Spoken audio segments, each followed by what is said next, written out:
Praise the Lord. Jesus life gospel media மூலமாக கேட்டுக்கொண்டிருக்கிறவங்களை கர்த்தர் ஆசீர்வதிப்பார். இந்த நாளில் நாம் ஒரு வசனத்தை தியானிப்போம். சங்கீதம் 139 அதிகாரம் 2வது வசனத்தை நாம் இன்றைக்கு பார்ப்போம்.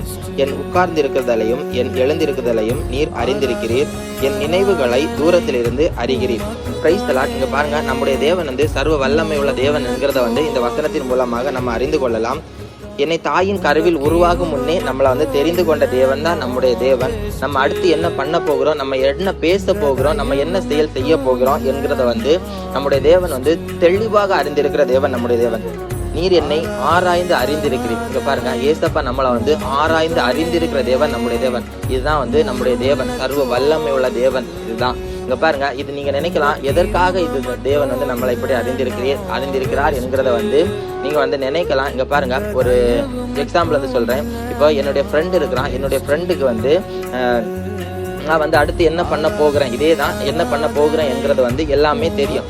அது தெரிகிற பொழுது இங்க பாருங்க, ஒன்று நான் நல்ல காரியம் செய்வேன், நான் கெட்ட காரியம் செய்வேன். 2 காரியம் இந்த உலக பிரகாரமாக நான் செய்வேன். ஒன்று நல்லது பேசுவேன், இல்லைன்னா கெட்டது பேசுவேன். இதுதான் நான் செய்வேன். இங்க பாருங்க, நான் என்னுடைய ஃப்ரெண்டு நான் நல்லது பண்ணுகிற பொழுது அவனுடைய இருதயம் எப்படி இருக்கும் என்கிறத பாருங்க.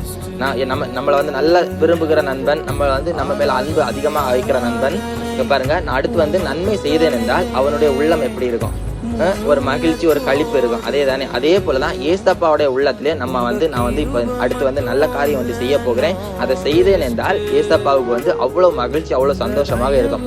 அதே இது நான் ஒரு கெட்ட காரியம் இப்போ அடுத்து நான் செய்ய போகிறேன் என்றால் நம்முடைய நண்பன் என்ன செய்வான், இங்க பாருங்க, அதை எவ்வளவு தடுத்து நிறுத்த முடியுமோ தடுத்து நிறுத்தி விடுவான்.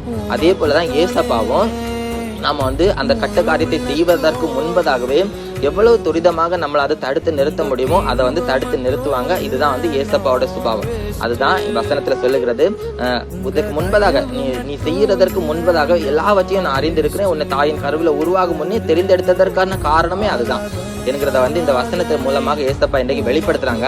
இங்க பாருங்க, நம்ம எப்போதுமே ஏசப்பாவோடு சார்ந்து இருக்கிற பொழுது நம்ம அடுத்து செய்யக்கூடிய காரியங்கள் ஒவ்வொன்றுமே நன்மையானதை மாத்திரம்தான் இருக்கும். அதனால நம்ம எப்போதுமே ஏசப்பாவோடு இருக்கிற பிள்ளைகளாக இருப்போம்.